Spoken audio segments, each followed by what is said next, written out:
ससुर देवर झांकते रहता था। अब मेरे पति आपके ससुर जाते थे रात में कितने बजे जाकर वो घर खटखटाते थे? 12-1 बजे गेट बहुत पीटते रहता था, तो हम डर से गेट कभी खोलते नहीं रहते थे। हमको मतलब डर हो गया था कि इतना रात को गेट क्यों पीट रहा है आखिर।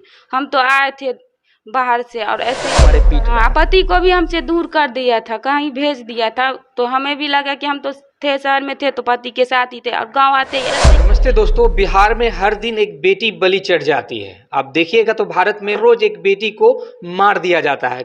कहीं बेटी को दहेज के लिए मार दिया जाता है। एक बहन बैठी हुई है बगल में और कुछ आवेदन लेकर बैठी हुई है बगल में। सुनिएगा तो दंग रह जाइएगा। एक आवेदन 2021 का है और एक आवेदन 2023 का है।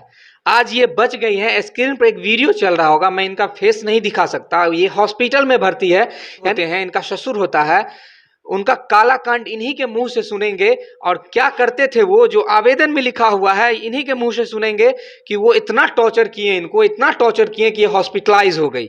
और इनके परिवार वाले जो थे, इनके भाई थे, इनके मामा थे, उनकी वजह से इनकी आज जान बच गई, नहीं तो इनका भी बॉडी आज लापता हो जाता। पता ही नहीं चलता कि इनका बॉडी गया कहाँ। पूरी बात आप बताइएगा कि क्या हुआ, आपके ससुर क्या करते थे आपके साथ? हम जब दिल्ली से आए ना तो हमारा पूरा प्रूफ सब मोबाइल फोन सब छीन लिया। हमको कहीं बात नहीं करने देता था। तो हमारे 2 छोटे बच्चे भी थे, और जब हम आए ना तो ये लोग हमसे सारा प्रूफ छीन लिया और पति को भी हमसे अलग कर दिया था। और ये लोग ना हमको बहुत परेशान करता था रात को। अच्छा, मोबाइल छीन लिया, घर वालों से बात नहीं करने हाँ देता। हाँ, तब हम जब देखे ना फोन, मतलब हमारे पति का हम नज़र पे पड़ा था, हम उन पे से मेरे को सब ना बहुत परेशान कर रहा था। सास ससुर देवर यानी सब मारता था मारता था, बहुत मारपीट किया। और उसके बाद मेरे को पूरा सीरियस कर दिया, जो हम बच्चे को भी नहीं पहचान सकते थे, ऐसा मेरा हाल कर दिया था। दोस्तों, फेस ही पूरा खराब हो गया है इनका। इतना इनको टॉर्चर किया गया, इतना मारा गया, इतना प्रताड़ित किया गया कि पैसा वैसा के लिए भी बोला जाता था। क्या घर से आप पैसा मंगवाओ, 5 लाख हाँ, 10 मेरे लाख? को बोलता था ना कि देवर का नौकरी के लिए बोला कि 5 लाख रुपए मांग कर लाओ माँ बाप से, नहीं तो नहीं रहने दूंगा यहाँ पे। मारपीट मेरे साथ बहुत मारपीट करता रहता था, और हर हमेशा मेरे को धमकी देता था कि पैसा ला कर मांग कर लाओ माँ पापा से, तब रहने दूंगा, नहीं तो नहीं, यहाँ से मतलब मार कर फेंक देंगे ये वो। रात को जब बीमार हुए ना तो हमको फिर मामा को हम कॉल कर दिए थे। हमारे मम्मी पापा गांव में नहीं थे, बाहर में थे। आज आपके मामा नहीं होते तो आप इस दुनिया में आज नहीं होते। हाँ नहीं, तब नहीं ये लोग हमको रहने देता, मार दिया रहता है। तो मामा को बताए तो जाके वो भी आए थे, तो हमको मतलब पानी वानी सब चढ़वाए कि मतलब कुछ ये होगा। दोस्तों, ये पारस हॉस्पिटल में पटना में भर्ती थी और कई दिन भर्ती रहने के बाद इनकी हालत अब बोलने लायक हुई है, नहीं तो ये बोलने लायक भी नहीं थी, अपने बच्चे को भी नहीं पहचान रही थी। यानी ससुर इतना टॉर्चर करते हैं। ससुर का क्या नाम है आपके? हमारे ससुर का दानी मिश्र नाम है। आपकी शादी किस गांव हुई थी? बलिया, सुपौल बलिया। सुपौल बिरौल बलिया हाँ जो है। हाँ हाँ, बलिया गांव में। आपके हस्बैंड भी टॉर्चर करते थे आपको? हाँ, पहले वो ठीक थे, और जब से हमारी लड़की हुई है ना तब से उनको माँ पापा भाई लोग बहन लोग सब कान भरने लगे। तो उस दिन से हमसे बहुत मारपीट वो भी करते थे।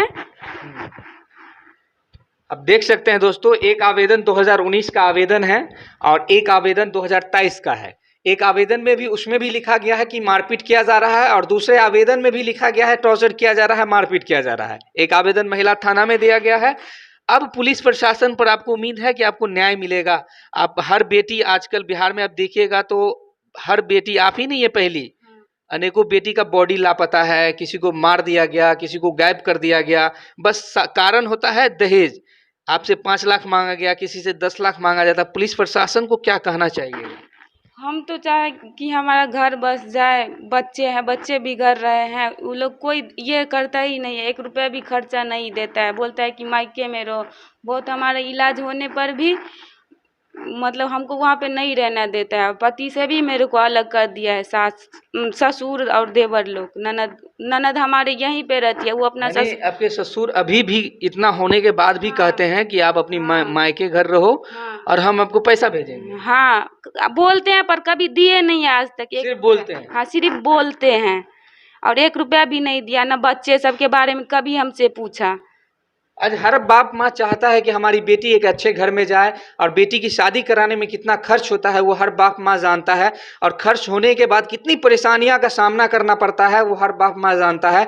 आज एक बाप अपनी बेटी का, एक मामा अपनी भांजी का शादी करवाता है एक अच्छे घर में, कि मेरी भांजी, हमारी बेटी जाएगी उस घर में और अच्छे से रहेगी। लेकिन उस घर में कुछ दिन बाद जब एक बेटी हो जाती है, तब उसके बाद इनको टॉर्चर करने लग दिया जाता है कि 5 लाख रुपया मंगवाओ, 10 लाख रुपया मंगवाओ, और मारा भी जाता है, जिसका वीडियो संकलन मौजूद है। इतना मारा जाता है कि पारस हॉस्पिटल में भर्ती हो जाता है। आज समझिए एक शादी में कम से कम 20 लाख रुपया खर्चा होता है, और हॉस्पिटल पारस की जहां तक बात की जाए, पर डे का कम से कम अगर आपसे लिया जाएगा तो 20,000 रुपया पर डे लिया जाएगा। अभी आपके ससुर और आपके जो हस्बैंड है वो कहाँ है? ससुर तो गांव में ही रहते हैं, और हमारे पति दिल्ली में, उसको यहाँ पे रहने भी नहीं देते हैं। और छोटा वाला को है ना, उसको कहीं नहीं भेजते, उसको घर में ही रखते हैं हमारे देवर को। और हमारे दहेज में भी जो पैसा सब पड़ा था, 1 लाख रुपए सब पड़ा था, अंगूठी, चेन, ये सब हमारे ससुर पहने हैं, कभी लड़का को पहनने ही नहीं दिया है। गाड़ी भी दिए हैं दहेज में, उसको भी ससुर और देवर ही चलाते हैं, हमारे पति को कभी नहीं चलाने दिए हैं। यानी आपके पति कुछ हद तक ठीक है। हाँ, पहले लेकिन ठीक थे, पर अब नहीं सुनते हैं सिखाने पे। वो अब नहीं सुनते, नहीं पहले सुनते। ठीक हाँ, थे। पहले फिलहाल ठीक थे। जब से लड़की हुआ ना, तब से ये लोग मतलब हमारे साथ तो बहुत टॉर्चर करने लगा कि लड़की हो गई। आज मैं उनके ससुर को कहना चाहता हूं कि आप भी एक लड़की के कोख से ही जन्म लिए, एक औरत के कोख से ही जन्म लिए हैं, तो औरत से इतनी नफरत क्यों, लड़की से इतनी नफरत क्यों? हम तो मतलब समझते हैं कि मतलब कि परिवार एक रहे, खुशहाली से घर बस रखें, जाए। घर बस जाए। हमारा 2 छोटे बच्चे हैं, बच्चे सोच सकते बेकार हैं, हो 2 रहे बच्चे हैं, और माँ का दर्द आप जान सकते हैं। माँ सिर्फ चाह रही है कि हमारा घर बस जाए, नहीं तो बच्चे का भविष्य खतरे में आ 6 जाएगा। साल का लड़का है, 5 साल की लड़की है। शादी आपका कब हुआ था? शादी मेरा 9 मार्च 2016 में हुआ। 2016 में शादी हुआ। हाँ। 2016 से 21 तक ठीक रखा गया। हाँ, 20 21 तक हम ठीक रहे। 20 21 में जैसे ही जनवरी में हम गांव आए ना, 4-5 जनवरी को आए, बस मेरे को 5 और 6 सही रहे। 7 तारीख से मेरे को ना ऐसा हाल ये लोग कर दिया, हमें 2 दिन सिर्फ हम सही रहे, और ये लोग हमसे सारा मतलब बहुत टॉर्चर किया। रात को घर में बंद कर देता था, ससुर देवर झांकते रहता था, और मेरे पति को अलग कर देता। यानी ससुर देवर बंद कर दिया घर में, आपको पहले पीटा? हाँ, मतलब हम बच्चे थी, मेरी लड़की थी ना, वो हमारे साथ में थी, और ये लोग ना रात को, आधी रात को गेट सब पीटने लगता था, और मेरे को तो हमको डर हो जाता था कि क्यों हमारे साथ ऐसे ये लोग कर रहा यानी है। आप घर में रहती थी जब घर में, तो हाँ, आपके घर ससुर बाहर से बंद कर देता था, बाहर ताला से, बंद कर देता था। जब घर में आप रहती थी तो आपके ससुर देवर घर को पीटते थे, झांकते थे, हाँ, ये सब करते थे? हाँ हाँ। आपके ससुर का नाम क्या बताई थी आप? दानी मिश्रा। और आपके देवर का? देवर का नाम मुकेश मिश्रा। जानते हैं दोस्तों कि एक देवर होता है और एक जो ससुर होता है, वो बाप का दूसरा रूप माना जाता है। आपके ससुर जाते थे रात में कितने बजे जाकर वो घर खटखटाते थे? 12-1 बजे गेट बहुत पीटते रहता था, तो हम डर से गेट कभी खोलते नहीं रहते थे। हमको मतलब डर हो गया था कि इतना रात को गेट क्यों पीट रहा है आखिर। हम तो आए थे बाहर से, और ऐसे ये लोग कर रहा है। यानी आप डर जाती थी हाँ, एकदम कि एक ससुर होकर, एक हाँ, देवर होकर हाँ, घर को हमारे पीट रहा हाँ, है। पति को भी हमसे दूर कर दिया था, कहीं भेज दिया था। तो हमें भी लगा कि हम तो थे शहर में थे, तो पति के साथ ही थे, और गांव आते ही ऐसे क्यों ये लोग करने लगा, जो अभी तक हम बिछड़े ही हुए हैं। यानी कितना दिन से आपके हस्बैंड आपके पास नहीं है, दूर रखा हुआ सब? अभी तो मतलब तबीयत सब जो ठीक हुआ था आप ना, हॉस्पिटल में होंगी फिर भी हस्बैंड नहीं आए होंगे?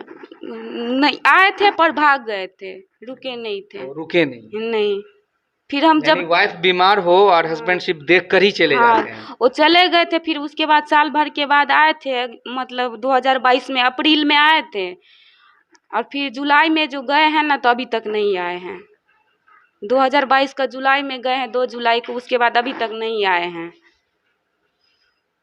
तो ये है कहानी, एक बहन की कहानी है। इनके ससुर रात में जाते हैं, इनको टॉर्चर करते हैं, मारते हैं, पीटते हैं, गेट खटखटाते हैं। जैसा इन्होंने बताया कि 12 बजे रात में कौन ससुर और कौन देवर गेट खटखटाएगा।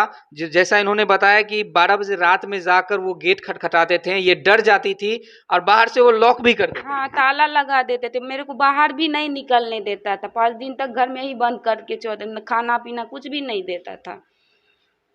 और इनके मामा से हम बात करने की कोशिश करेंगे। उनके ससुर जाते थे, रात में गेट खटखटाते थे, उनका देवर जाता था, रात में गेट खटखटाता था। डर से ये खोलती जब नहीं थी गेट, तो बाहर से गुस्से में ताला लगा देता था।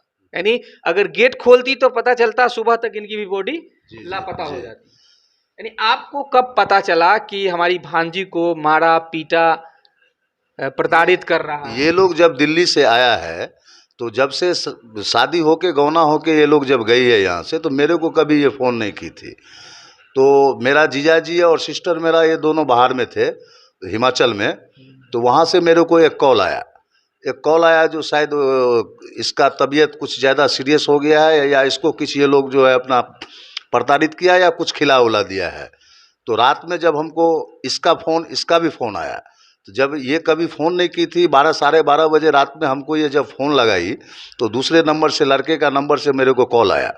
तो हमने जब वो कॉल देखा तो मैं सोचा, थोड़ा मैं भी घबरा गया, क्योंकि उससे पहले मेरा सिस्टर का फ़ोन आया था। तो मैं वो देखने के बाद इसका भी जब फ़ोन आ गया, तो मेरे को थोड़ा शंका मुझे भी हो गया, जो नहीं ज़रूर कुछ ना कुछ हुआ है। तो मैंने रात में दानी मिश्रा को फ़ोन लगाया। जब उनको फ़ोन लगाया तो बोले कुछ ऐसा बात नहीं है, ये सब नॉर्मल बात है, आपको अगर फ़ोन गया है तो गलत है, अभी इसमें कोई घबराने की बात नहीं, आप आना चाहते हैं तो आ सकते हैं। तो मैं देखा अभी रात ज़्यादा हो गया था, तो सोचे अब सुबह में चले जाएंगे। तो हम सुबह में 5 बजे यहाँ से जब गए, तो हम जो वहाँ का आप बीती में ये चीज़ देखें, जो हम कभी वहाँ गए नहीं थे, और वहाँ पे जब गए हैं तो हमको पहले मैं जब उसके घर में जाने का कोशिश किया, तो वहाँ पे हमको ये लोग बाहर में पहले रोक लिया। रोकने के बाद 2 घंटा बैठाया, उसके बाद बैठाने के बाद ये अपना जो है आनंद फानंद कहानी हमको सुनाना चालू किया। लड़का, ये लोग जब दिल्ली से आया है तो लड़का को इसने हिसाब मांगा है, तो तुम जो वहाँ से आया है तो पहले तो क्या कमा के लाया वो मुझे हिसाब दो, नहीं तो तुम अपना बीवी को लेके यहाँ से जाओ। तुम जो ये पेशेंट को लेके आए हो, हम लोग यहाँ दवा उवा नहीं करवाएंगे, ना इसको यहाँ रहने देंगे। एक बात बताइए, वो तो सारे कहानी उन्होंने बता ही दिया कि टॉर्चर किया, 5 लाख 10 लाख। आपको कब पता चला था कि आपकी भांजी को मारा गया है, मरा कर दिया गया है? आप जब वहाँ गए तो किस हालत में देखे थे? हम जो वहाँ गए थे तो पूरा एकदम सेंसलेस हालत में थी, यानी हमको ये पहचान नहीं पाई। और ऐसा स्थिति में देखने के बाद हम यहाँ से, हम लोग जो है इसको आनंद फानंद में लेकर के हॉस्पिटल पाड़ा में भर्ती कराएं। आईसीयू में भर्ती होने के बाद 24 घंटे के बाद थोड़ा इसको जब होश आया, होश आने के बाद जो है मतलब ऐसा सेंसलेस थी, जो मतलब बचने की कोई उम्मीद ही नहीं था। 3 दिन आप जब देखे तो ऐसा लगा कि जिंदा है या मर गए, कुछ पता ही नहीं। पूरा सेंसलेस, पूरा मरी हुई थी। खाली सांस चल रहा था, इसका सांस ही चल रहा था, लेकिन मतलब होश में नहीं था, किसी को पहचानने लायक ही नहीं थी। उसका एक वीडियो है उसके मोबाइल में अभी मौजूद। फिर पारस हॉस्पिटल में उसका इलाज हुआ है। उसके बाद ठीक होने के बाद फिर पारस में लगभग कितना दिन भर्ती रही थी? पारस में करीब 5 दिन भर्ती, 4-5 दिन भर्ती रही है। वहाँ पे 2 लाख 2.5 लाख रुपया करीब, 2 लाख रुपया करीब पारस का तो जी। तो 2 लाख रुपया करीब वहाँ खर्चा हुआ। फिर उसके बाद जब इसको थोड़ा सा उसमें जान आया है, तो हम लोग वहाँ से फिर उसको रेफ़र करके डिस्चार्ज करवा करके गांव ले आए। गांव में फिर इधर से दवा, पारस का ही दवा चल रहा था। वो दवा करीब 6 महीना साल भर इधर मायके में रह के खाई है। फिर शरीर में जब जान आया, सब कुछ हुआ, ठीक ठाक हुआ, तो फिर ससुराल गई है। ससुराल गई है तो 1 महीना वहाँ पे ये रही है। रहने के बाद इसका ससुर जो है वहाँ से फिर इसको प्रताड़ित करके भगाया है। भागा करके इसको बोला, जो अब तुमको यहाँ नहीं रहने दूंगा, 5,000 रुपया तुमको मायके में ही दूंगा, वहीं पे अपना तुम गुजर बसर करो, और तुमको लाइफ टाइम अब वहीं रहना है। और जब लड़का को फ़ोन, लड़का भी पहले ठीक ठाक था। लड़का को इसका जो गांव में इसका ननद है एक, वो अपने ससुराल में नहीं रह के मायके में ही रहती है। और सबसे ज़्यादा इसका नाटक जो है इसका ननद का और ससुर का और देवर का, ये तीनों मिलके इसको, लड़का को भी वास कर दिया है पूरा। ससुर देवर सब शोषण किया है। सबसे ज़्यादा शोषण इसका हाथ, सबसे ज़्यादा जो है ससुर और इसका जो है ननद और देवर, ये तीनों मिलके, क्योंकि ये तीनों गांव में रहता है। लड़का आज तक कभी गांव में अपने बाप के पास नहीं पला बढ़ा है। इसको अपने चाचा के पास पला बढ़ा है। बाप के सामने वो कुछ बोल नहीं पाता है। तो ये लोग तीनों मिलके उसको ऐसा टॉर्चर करके, पहले तो इसको जान लेने का चक्कर चलाया, बट ये उसके बाद अगर ये जिंदा होके फिर जब ये गई है, अब वो लड़का को वास करके, ताकि लड़का ही इसको अब छोड़ दे या कुछ ना कुछ इसको कर दे, यानी ऐसा हालत करे जो ये इस गांव में रहने लायक ना रहे, ना इसको हम लोग रहने दें। वो लोग का मुख्य प्लान ये है। आपने महिला थाना में दरभंगा में आवेदन दिया है, वहां से क्या आश्वासन मिला है? वहाँ से आश्वासन ये मिला है जो उचित कार्रवाई जो होगा वो हम लोग करेंगे। उम्मीद लगा के ही हम लोग थाना पे पहुँचे हैं, जो हम लोग को न्याय मिल जाएगा। हम तो यही कोशिश करेंगे जो उचित हो, मैडम से रिक्वेस्ट यही करेंगे जो आपके नज़र में जो है इसका सही उचित हो, और मुजरिम को जो है तत्काल तुरंत जो है उसको अरेस्ट किया जाए। अरेस्ट किया जाए। जी।